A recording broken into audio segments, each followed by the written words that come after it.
Esta hora, porque tú eres nuestro amigo fiel.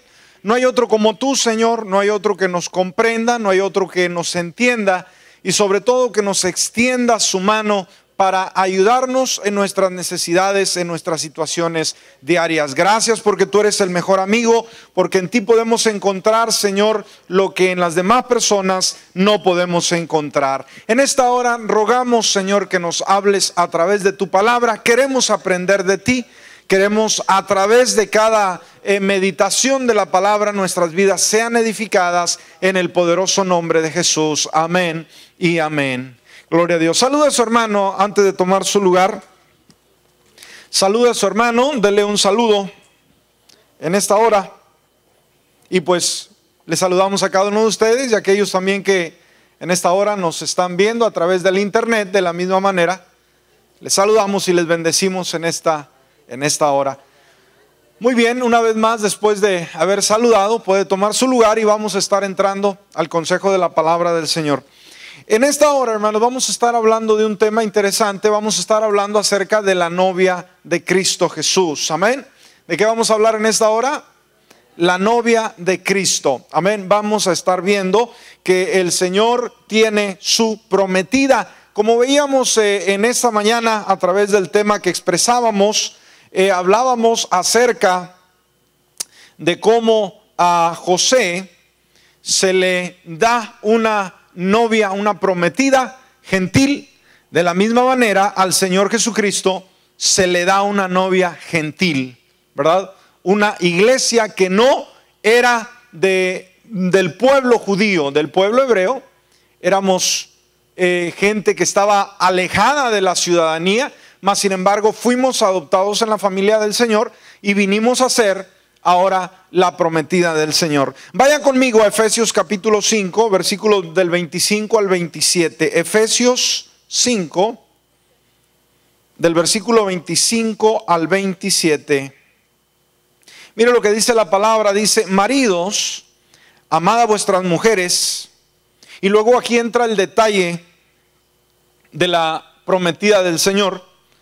Como Cristo amó a la prometida. ¿Cómo le llama la escritura? A la iglesia. ¿Quién es la iglesia? Yo. Amén. Así como Cristo amó a la iglesia, ahora, ¿qué fue capaz de hacer por esa prometida? Se entregó a sí mismo por ella. Ahora, ¿para qué muere el Señor Jesús por ella? ¿Para qué? Para santificarla. ¿Sabe cómo es la iglesia del Señor? Una iglesia santa. ¿Y por qué es santa? ¿Por sus buenas obras? No, sino porque el Señor la ha santificado.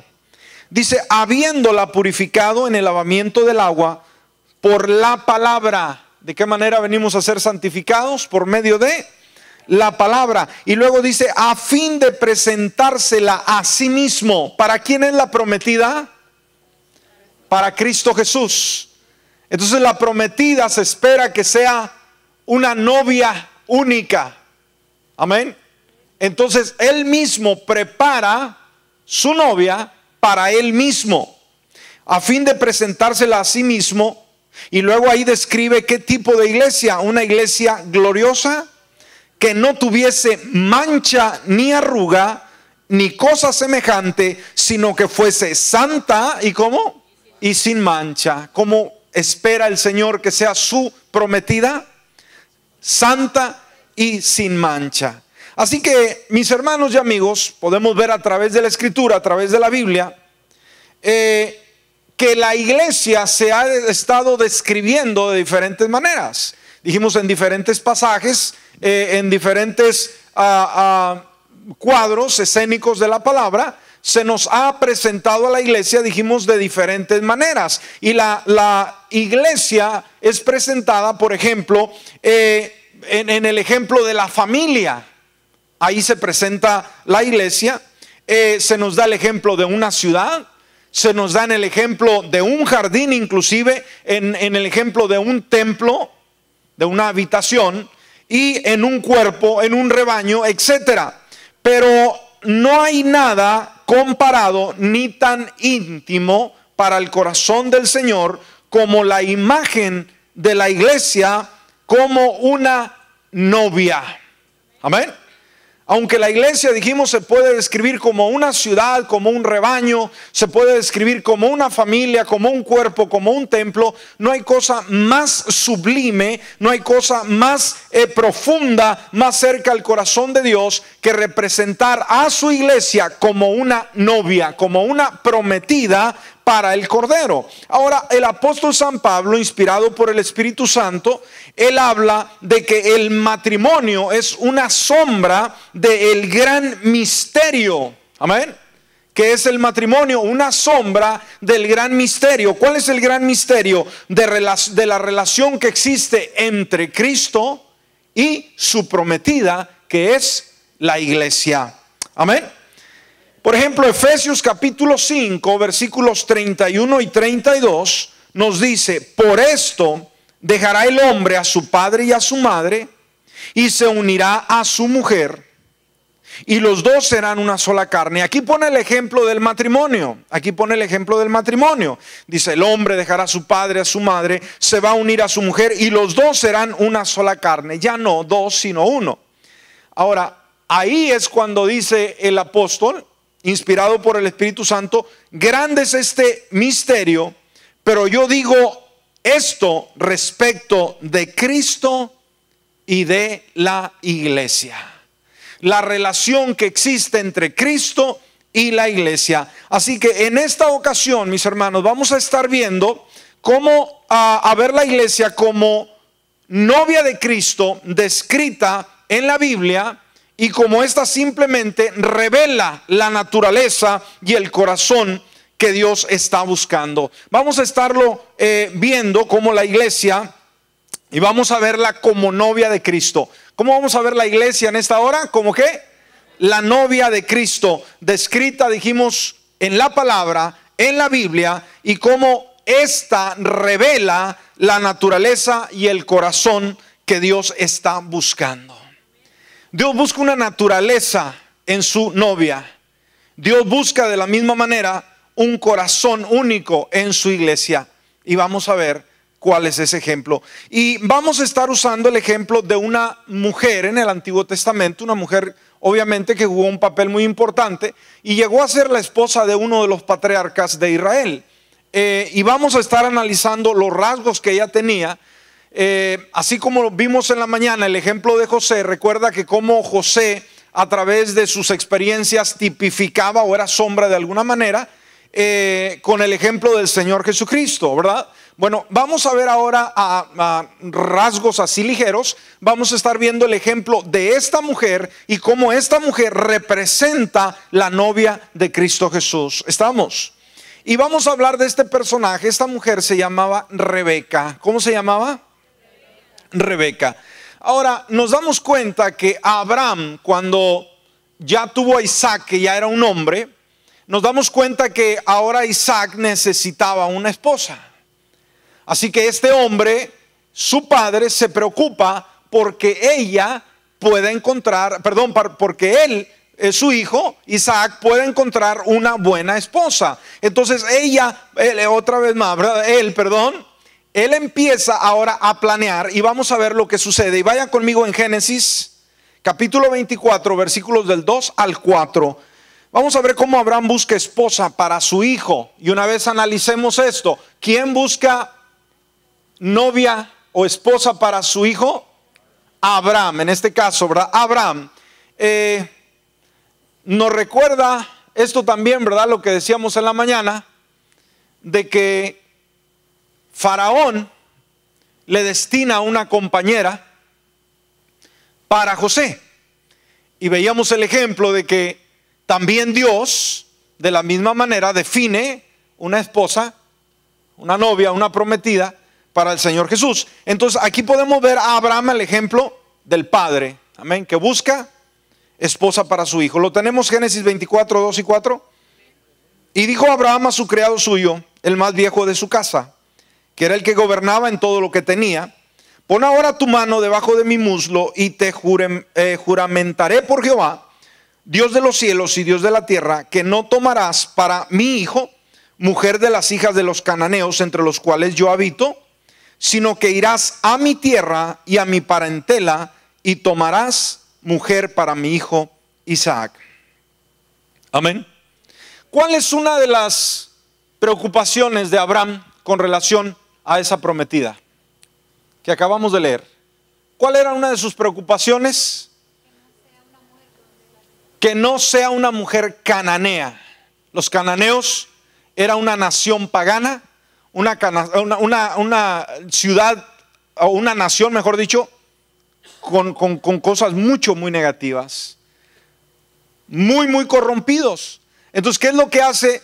Ve a mi tierra, ve a mi gente, ve a mi nación, a mi cultura, y de allá tráeme ahora la esposa para mi hijo Isaac.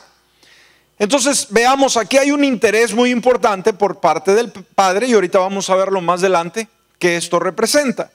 Ahora, cuando el criado toma el reto, asimila el reto y va y encuentra a esta jovencita llamada Rebeca. Si va conmigo al versículo 15 de este mismo capítulo. Y aconteció que antes que él acabase de hablar, he aquí Rebeca, que había nacido a Betuel, hijo de Milca, mujer de Nacor, hermano de Abraham, la cual salía con su cántaro sobre su hombro. Entonces, definitivamente, el criado, cuando llega, encuentra a esta jovencita que viene a la fuente con un cántaro de agua, y ella era la candidata. Ahora vamos a ver en el ejemplo de Rebeca 6 cualidades que tenía esta novia. Amén. 6 cualidades, y vamos a ver, esas 6 cualidades deben de ser las mismas que reúne la prometida del Señor Jesucristo. ¿Ok? ¿Estamos? Muy bien, así que vamos a estarlas viendo, las cualidades que tenía o debería de tener esta novia. Entonces dijimos, las cualidades de Rebeca, de esta prometida, son las mismas que Dios espera de su iglesia. ¿Estamos? Muy bien. Muy bien, en primer lugar, como lo podemos ver por Abraham, esta prometida debería de ser de su misma sangre o parentesco. En primer lugar, ¿cuál era el primer requisito? Tenía que ser de la misma sangre, del mismo parentesco.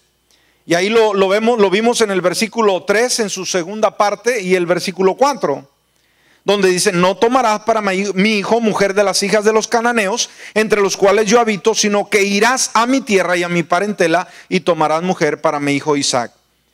Ahora, en el caso de la prometida, la iglesia del Señor, ¿cómo ella viene a ser la candidata por excelencia? ¿Qué es lo que hace a la iglesia, la prometida, única, aceptable? En primer lugar, para el Padre. En segundo lugar, para el Señor Jesucristo. Debemos de entender que ahora venimos nosotros, dijimos, ¿cuál fue la demanda? Tenía que ser de la misma, ¿qué cosa? Sangre. ¿Estamos? Ahora dijimos, la iglesia, como con el ejemplo de José, vino a ser la iglesia una iglesia gentil. Entonces la iglesia gentil no tenía ningún parentesco con el pueblo judío. ¿Estamos entendiendo hasta aquí? Bueno, ¿de qué manera? ¿Qué tal si llega un judío y dice: ustedes no pueden ser, porque ustedes no son judíos? Ustedes no pueden reunir esos requisitos, esas cualidades. ¿Cómo la iglesia viene ahora o puede ser prometida del Señor a través de sangre? Pregunto, es sencillo. Es que cada uno de nosotros fuimos lavados y redimidos con la sangre de un cordero sin mancha y sin arruga, y judío, obviamente, el Señor Jesucristo. Entonces, como lo hemos dicho, cuando la Biblia recalca de que Dios envió a su único hijo al mundo, en este caso es Jesucristo, le recalcaba aquella vez, y nos preguntamos, bueno, ¿que no todos somos hijos de Dios? Entonces, ¿por qué dice Dios que Él tiene solamente un hijo? Sencillo. El único hijo que tiene Dios es el Señor Jesucristo. Decir, bueno, usted y yo fuimos adoptados a través de la sangre de Cristo Jesús. Venimos a ser hijos de Dios. ¿Sí me entiende? Ahora, el que tiene ignorancia de Dios, el que no conoce la palabra, cuando usted le pregunta ahora a usted, oiga, ¿usted es un hijo de Dios? ¿Qué le va a decir? O no, yo soy un hijo del diablo. No. ¿Qué va a decir? Todos somos, es que todos somos hijos de Dios. ¿Ha escuchado esa expresión? Ahora, se oye muy bien, pero es una gran mentira. No lo digo yo, lo dice Dios. ¿Y cómo nos damos cuenta de esto? Bueno, si todos fuéramos hijos de Dios, entonces no habría necesidad de que Cristo viniese al mundo y muriese en la cruz del Calvario para redimirnos de nuestros pecados. ¿Me está entendiendo? ¿Para qué necesito yo el sacrificio de Jesús si yo soy hijo de Dios y cuento con todos los privilegios de Él? Pero ¿me entiende? El pecado separó al hombre de la comunión con Dios. Así que tuvo que venir Jesucristo, derramar su sangre, y a través de su sangre ahora soy adoptado hijo de Dios. Amén. Lo tengo, este derecho, por adopción. Amén. ¿Cómo tenemos este derecho? Por adopción. Así que como iglesia, para poder llegar a ser iglesia de Él, es que hemos tenido que venir a Él y hemos sido comprados con la sangre de Cristo Jesús. Mire lo que dice Primera de Pedro, capítulo 1, versículo 18 y 19. Primera de Pedro 1, versículo 18 y 19. Y aquí está lo que decíamos hace unos momentos. Sabiendo que fuisteis rescatados de vuestra vana manera de vivir, la cual recibisteis de vuestros padres, no con cosas corruptibles, como con oro o plata, sino con ¿qué? No lo escucho, sino con ¿qué? Con la sangre. ¿Cualquier sangre? No, preciosa de Cristo. Y lo describe como de un cordero sin mancha y sin contaminación. ¿No nos alegra esto? Definitivamente. Entonces aquí podemos ver que ahora fuimos rescatados de una, ¿qué tipo de manera de vivir teníamos? Dice, vana. ¿Qué es algo vano?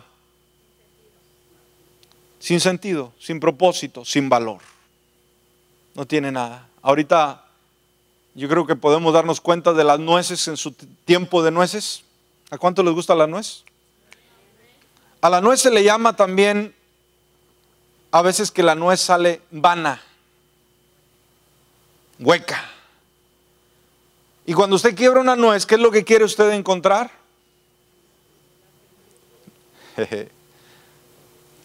El corazón, como se le llama, de la nuez, ¿verdad?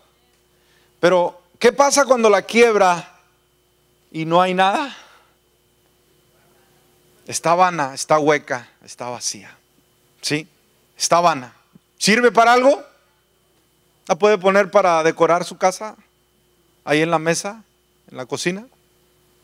A la basura. Amén. Bueno, así es la vida sin Cristo Jesús. Una vida como vana. Ahí aparenta. La nuez, usted la ve por fuera, ¿cómo se ve? Perfecta. Pero lo mejor está por dentro. Así que al hombre y a la mujer, ¿cómo lo ve usted? Perfecto por fuera. Pero cuando llega al corazón, está hueco.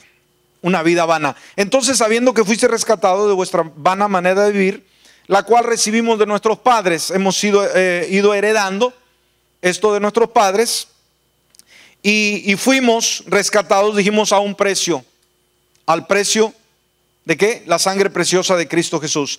Entonces, ahora en el día de hoy somos unidos, dijimos, mediante, ¿qué cosa? La sangre, mediante la sangre con Cristo Jesús. Ahora somos unidos mediante sangre con Cristo. Amén. Y esto lo vemos en Efesios capítulo 2, versículo 13. Efesios 2:13 nos dice la Nueva Versión Internacional. Pero ahora, ¿cuándo dice la palabra, hermanos? Ahora. ¿Y qué significa ahora? Hoy. Hoy. En Cristo Jesús. ¿Dónde? En Cristo Jesús. No religión, no denominación, no filosofía humana. No, en Cristo, solamente en Cristo Jesús. A ustedes, ¿que qué? Antes. ¿Qué significa? Hubo un proceso. Amén. Antes hubo un proceso. Estaban como, ¿cómo estábamos antes? ¿Qué tan lejos? Bien retirados. Amén. Estaban lejos. Ahora, ¿qué dice? Ahora que Dios los ha acercado mediante la sangre de Cristo. ¿Qué ha hecho el Señor Jesucristo cuando estábamos tan alejados? Nos ha acercado. ¿Cuándo? Ahora. ¿A través de quién medio? De Cristo Jesús. Amén. Muy bien, ahí vemos, en primer lugar, podemos ver una de las cualidades de la novia, que debía de ser de su misma sangre o parentesco. Entonces, el día de hoy, la prometida del Señor, dijimos, ¿qué es lo que la hace diferente? Es que está lavada con la sangre de Cristo. ¿Hay parentesco? ¿Nos reconoce el Señor? Pregunto, si usted se pinta la cara y se pone un gorrito así y una bata muy grande y unos lentes oscuros, ¿será que Él lo va a conocer? Amén. Lo va a conocer. ¿Por qué? Porque Él lo ha lavado con la sangre preciosa. Amén. Ahora la pregunta, ¿usted conocerá a Cristo Jesús donde quiera que esté, donde quiera que usted vaya? ¿Usted puede conocerlo? Definitivamente. ¿Por qué? Él es su Salvador. Es una relación, es un tipo de vida. Ahora vamos a ver la segunda cualidad. La segunda cualidad es de que esta prometida debería de estar dispuesta, escúcheme bien, a dejarlo todo por Isaac. ¿Estamos? ¿Cuál fue el segundo requisito? ¿Qué tenía que hacer la prometida? Dejarlo todo. ¿Por qué? Tenía que, donde vivía ella, hermanos, tenía que viajar su comunidad para venir a donde estaba ahora Isaac. Volviendo al mismo capítulo que estamos viendo, manténgalo abierto, donde dimos inicio, ahí en el versículo 7, en su segunda parte, dice la palabra, Él enviará su ángel delante de ti, y mire lo que le dice a Abraham, y tú traerás de allá. ¿Qué le dice a Abraham, hermanos? Tú traerás. No, mi hijo se va a ir. Ok. Y esto es significativo. ¿Sabe? Hay muchos casos en que la novia jala al novio, ¿verdad? O viceversa. Pero en este caso le dijo a Abraham, júrame que no te vas a llevar a mi hijo, sino ella va a venir. Y esto debemos de entenderlo muy bien. Y desde ahora imaginémonos lo que el Señor piensa de la iglesia. Amén. Él enviará su ángel delante de ti y tú traerás de allá mujer para mi hijo. Y el versículo 58 nos dice, y llamaron a Rebeca. Ya cuando la interrogan, dice, ¿estarías tú dispuesta a ir a casarte con Isaac? Fíjese en los tiempos bíblicos la forma de relacionarse y de casarse, obviamente. Entonces cuando le preguntan a Rebeca y le dijeron, ¿cuál fue la pregunta? ¿Irás tú con este varón? Ahora, esa pregunta era la pregunta del millón, por así decirlo. ¿Por qué? Porque involucraba mucho. ¿Estamos aquí? Involucraba al decir sí. Ahora, ¿ya conocía Rebeca a Isaac? ¿Cómo no? Le había mandado una foto por Facebook. ¿O no había Facebook en ese tiempo? ¿Alguna carta? Algo. Fíjese qué interesante, hermanos. Qué interesante. Y esto nos recuerda de la misma manera cómo amamos a Jesucristo nosotros. ¿Cuántos le amamos? ¿Qué tanto le amamos? Ahora, ¿lo ha visto usted? Mas Rebeca se enamoró de él, aun cuando no lo había visto. La pregunta es, ¿está usted enamorado de Cristo Jesús aun cuando no lo ha visto? Ahora, cuando estemos en aquel día en gloria, ¿lo va a conocer de entre todos los que vamos a estar ahí? ¿Va a conocer quién es el que pagó el precio por usted? Definitivamente, un hombre sin igual. Entonces, y llamaron a Rebeca y le dijeron, ¿irás tú con este varón? Y ella respondió. ¿Qué respondió esta candidata? Sí, iré. ¿Cuál fue la palabra? Sí, iré. Entonces, esto consistía, dijimos, involucraba algo muy grande, mucho, muy grande. Dejar sus padres, dejar sus amigos, dejar su cultura, dejar su costumbre, sus costumbres, obviamente, y viajar. Escúcheme, hermanos. Viajar un promedio en camello, no en un tren bala ni en un avión, a lomo de camello, en el desierto, sin agua, sin aire acondicionado. Amén. Un promedio de 400 millas. ¿Me está escuchando? ¿Alguna de ustedes se animaría? No, ¿qué cree? ¿Cómo cree? Mejor me consigo un negrito aquí nomás, ¿verdad? No tengo que ir hasta allá, ¿verdad? 400 millas. Si ahorita, hermanos, 400 millas. Wow, es una larga distancia. En automóvil, imagínese a lomo de camello. Ahora, ella sabía, sí, lo que esto involucraba. ¿Cuánto se llevaría, hermanos? ¿Unos 2 días? Días para llegar, días enteros para poder llegar. Amén. Entonces, involucraría dejar familia, amigos, costumbres, tradiciones. Mire lo que dice Lucas con relación a esto en el capítulo 14, versículo 26. Lucas 14, 26 dice, si alguno viene a mí, hablando el Señor Jesucristo, y no aborrece a su padre y madre, y mujer, e hijos, y hermanos y hermanas, y aún también su propia vida, no puede ser mi discípulo. Wow. ¿Qué fue lo que dio Jesús en la cruz del Calvario por ti y por mí? ¿Dio la mitad de él? ¿Qué dio? El todo. ¿Qué dio Dios por ti y por mí en la persona de Jesucristo? Dio todo. ¿Se reservó algo? No, no.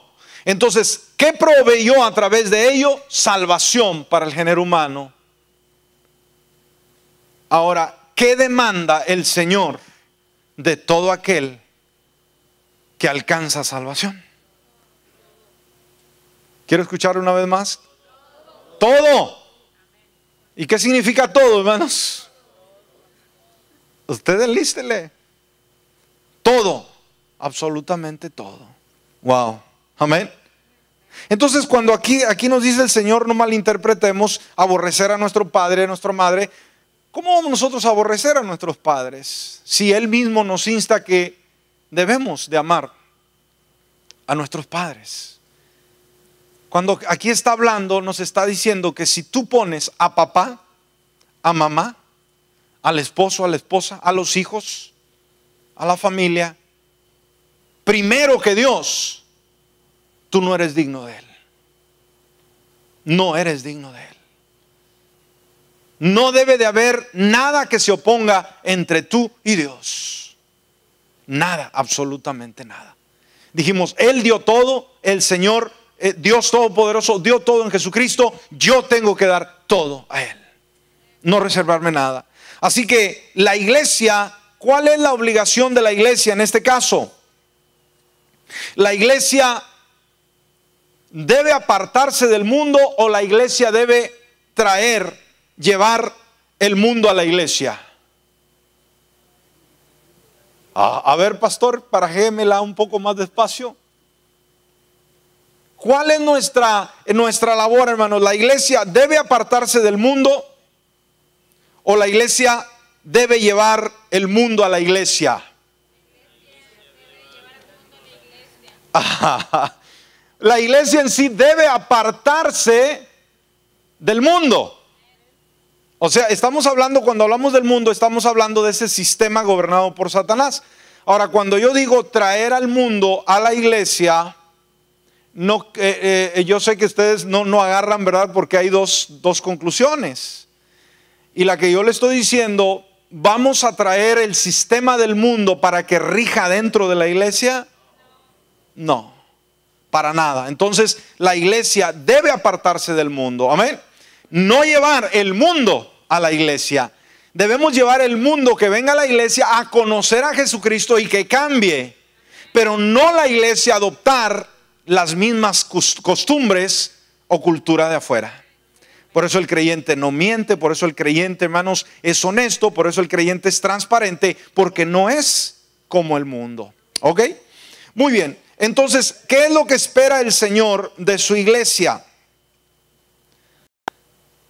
¿Qué espera el Señor de su iglesia? ¿Una iglesia cualquiera? ¿Una iglesia perezosa? ¿Una iglesia indiferente? ¿Una iglesia mundana? ¿Una iglesia pagana? No, Cristo espera una prometida, una iglesia que sea santa. Y santo significa apartado. Y es lo que decíamos ahorita, la iglesia debe de apartarse ¿de dónde? Del mundo. Cuando la iglesia se aparta del mundo, se aparta del mundo para acercarse ¿a quién? A Cristo Jesús. ¿Estamos aquí? Usted no puede dejar el mundo y no pegarse a Cristo Jesús. Usted no puede estar en un término medio. O usted es del mundo o usted es de Cristo. No hay dos. No hay otro. No hay otro. O es o no es. Entonces miren lo que dice Efesios 5 versículo 25 en su segunda parte al 27. Efesios 5 versículo 25 su segunda parte al 27 dice: así como Cristo amó a la iglesia y se entregó a sí mismo por ella para santificarla, habiéndola purificado en el lavamiento del agua por la palabra, a fin de presentársela a sí mismo una iglesia gloriosa que no tuviese mancha, ni arruga, ni cosa semejante, sino que fuese santa y sin mancha. Amén. Muy bien, vamos a ver rápidamente otro ejemplo que nos insta la palabra o las cualidades que debemos de tener como iglesia. En tercer lugar se esperaba, el requisito era que la prometida debería ir a la fuente de agua temprano. Era un requisito, ir a la fuente. ¿Ok? Ahora, en aquel tiempo la fuente literalmente era un lugar donde se abastecían las mujeres de agua para llevar a las necesidades de la casa. Amén. Y cuando hablamos de la fuente es Cristo Jesús, que nos nutre. Por eso la iglesia tiene que tener el deseo de ir temprano a la fuente. ¿Qué significa? De buscar al Señor, como dice canto, temprano yo te buscaré. Amén. Y no necesariamente tiene que ser temprano, pero tienes que ir a la fuente. ¿Cuántos vamos a la fuente todos los días? ¿Quién es la fuente? Cristo Jesús. Y volviendo, hermanos, una vez más a la narración bíblica, en el caso de Abraham, en el versículo 15, donde estamos leyendo, dice: y aconteció que antes que él acabase de hablar, he aquí Rebeca, que había nacido a Betuel, hijo de Milca, mujer de Nacor, hermano de Abraham, dice, la cual salía con su cántaro sobre su hombro. Y dice el versículo 16 en su segunda parte, la cual descendió a la fuente. ¿A dónde descendió?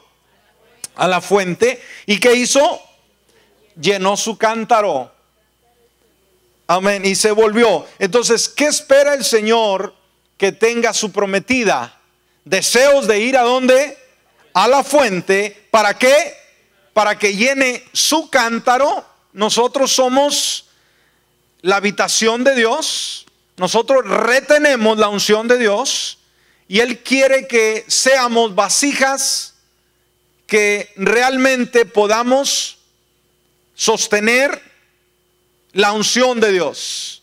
No queremos, como dice el Señor, vasijas rotas, que entra la unción, o en una vasija rota donde usted le echa agua para reservar, y al estar rota y le echa agua, ¿qué le va a suceder?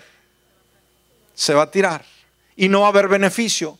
Nuestra vida debe de ser una vida que retiene la unción de Dios. Amén. ¿Es usted esa persona? Ahora vamos a entender que Jesucristo es la fuente de agua viva. ¿Cuál es esa fuente donde podemos correr? Jesucristo. Y todos los días debemos de estar tomando de esa agua. San Juan capítulo 7 versículo 37 nos dice: en el último y gran día de la fiesta, Jesús se puso en pie y alzó su voz diciendo: si alguno tiene sed, venga a mí y beba. ¿Qué es lo que nos sostiene como iglesia a través de los años? ¿Qué es lo que nos sostiene como hijos de Dios? ¿Qué es lo que nos mantiene a través de luchas, de pruebas, de situaciones, de adversidades? La fuente. Amén. La fuente. ¿Qué pasa cuando te sientes cansado? Vas a la fuente. ¿Qué pasa cuando te sientes con una carga? Vas a la fuente. ¿Qué pasa cuando sientes que ya no puedes avanzar? Vas a la fuente, y la fuente te nutre y llenas tu cántaro, y eso te sustenta para poder vivir y darle gloria al Señor. Amén. Así que eso significa pasar un tiempo en su presencia, sed por su justicia, y es algo que nosotros debemos procurar. Vayamos rápidamente ya para cerrar con el tema, el tiempo se nos ha ido. Y también otra demanda que debería de tener esta prometida, y lo tenía, la prometida tenía una cualidad: era hermosa. ¿Cómo era la prometida de Isaac? Hermosa. Vea lo que dice el versículo 16 en su primera parte. Y la doncella era de aspecto muy hermoso. ¿Cómo era la prometida?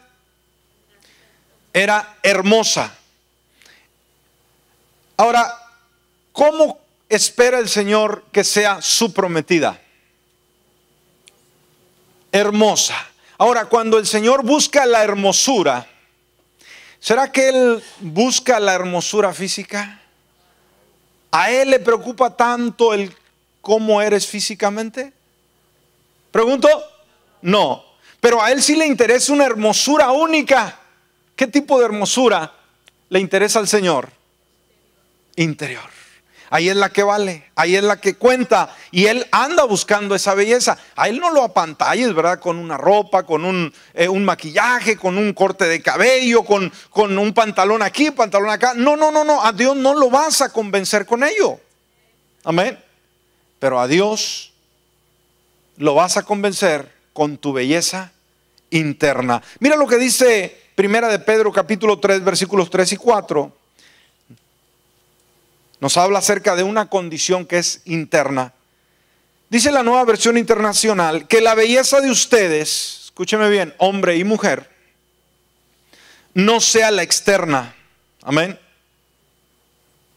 Que consiste en adornos tales como peinados ostentosos, joyas de oro, vestidos lujosos. Que su belleza sea más bien la incorruptible. Hermano, una prenda, por muy cara que sea, tiende a corroerse con el tiempo, no importa lo que sea. Pero Dios nos habla de que ahora debemos de tener una belleza que es incorruptible, una belleza del alma, que esa no, hermano, simplemente no tiene comparación y no se deteriora con el paso de los años. La que procede de lo íntimo del corazón y consiste en un espíritu suave y apacible. ¿Cómo debe tener la iglesia? ¿Qué tipo de espíritu debe de tener? ¿Un corazón? Un espíritu suave y apacible. Ahora, ¿usted como iglesia es suave y apacible? Tóquese. ¿Es una persona tranquila? ¿Es una persona de paz? ¿Es una persona que le gusta la paz de Dios? ¿O es una persona conflictiva? Usted tiene que contestar esa pregunta. Usted tiene que contestar. ¿Es usted una persona suave, una persona grata, una persona que la gente le gusta estar con usted? ¿O tiene muchos enemigos y muchas enemigas? Ese es un requisito de Dios, no es mi requisito. Amén. No son mis requisitos, son los de Él. Amén. Muy bien. Vamos rápidamente, hermanos, vamos rápidamente. Nos faltan 2 y con esto cerramos. Debería de ser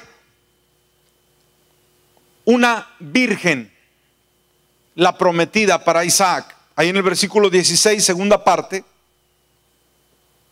Virgen a la que varón no había conocido. Una mujer que no había tenido ninguna experiencia previa. Ninguna.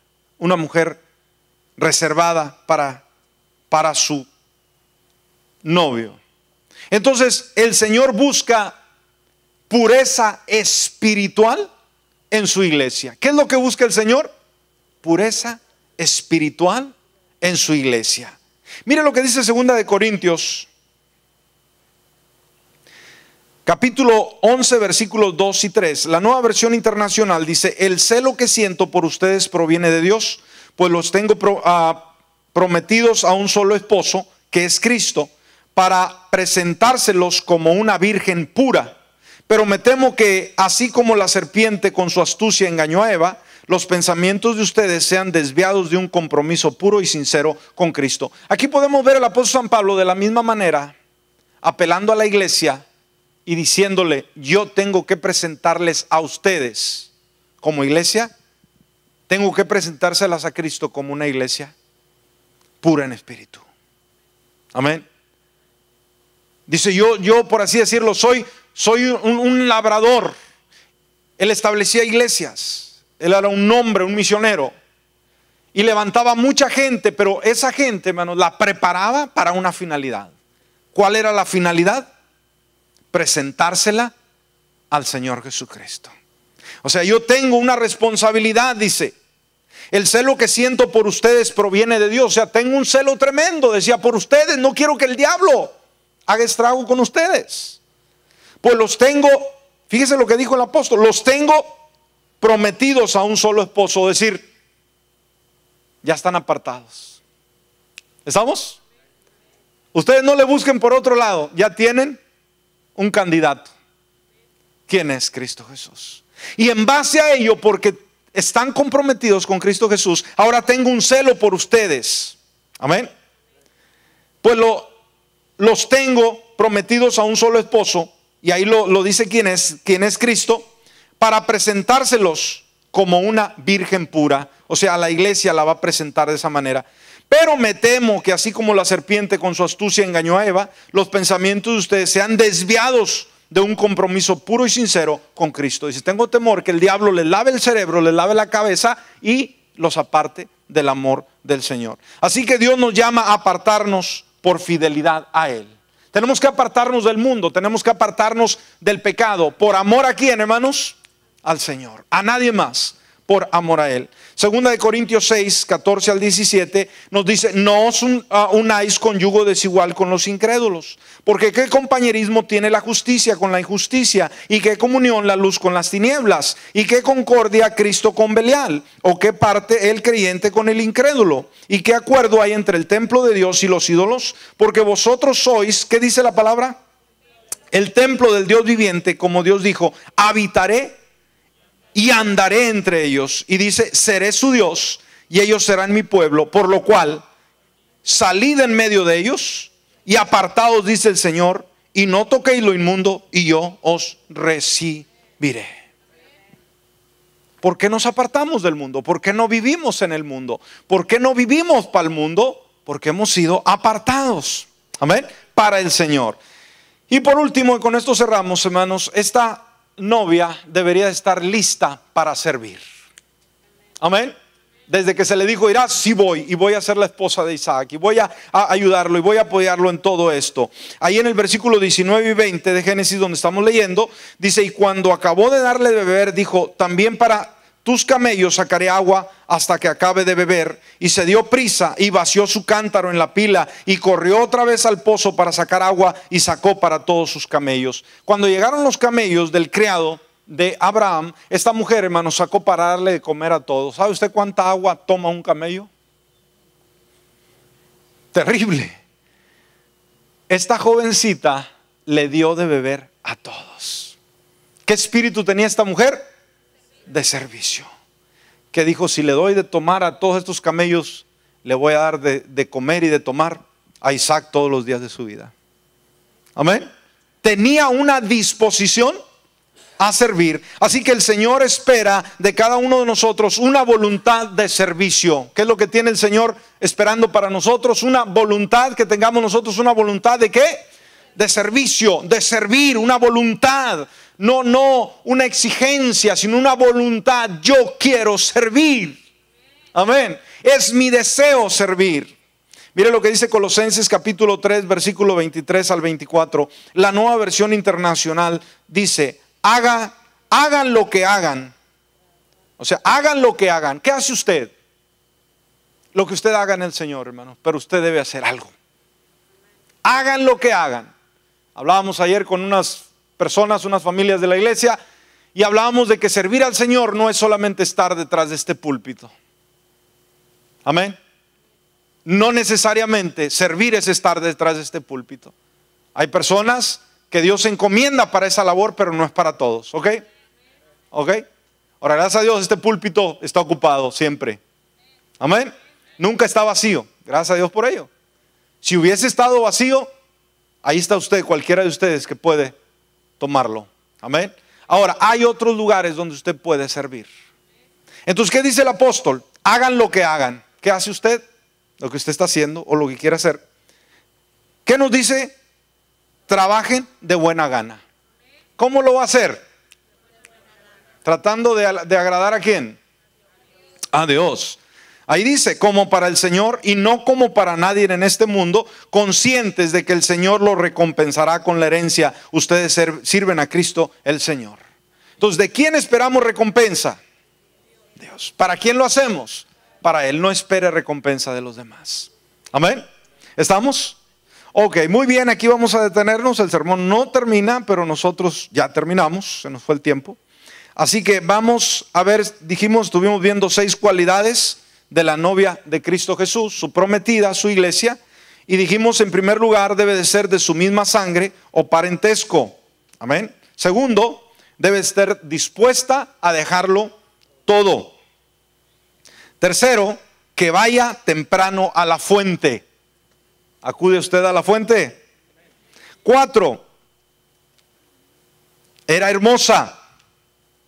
5, era virgen. Y lista para servir.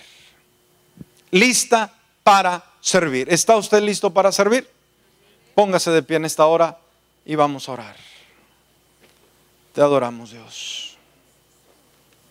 Y en este momento, si habrá alguien en este lugar que todavía no tiene a Jesucristo como su Salvador personal, es el momento de hacerlo. Y si usted nos está viendo a través del internet, de la misma manera, vamos a orar. Cierre sus ojos y vamos a interceder. Y si hay alguien que no tiene a Jesucristo, dígale en esta hora: Señor Jesús, ven a mi corazón. Yo me arrepiento de mis pecados. Te pido perdón por todo lo que soy. Te invito a que vengas a mi vida y que de hoy en adelante pueda conocerte como mi Salvador personal. En el nombre de Jesús, yo te abro la puerta de mi vida y te invito a que entres a mi corazón. Amén y amén. Gloria a Dios.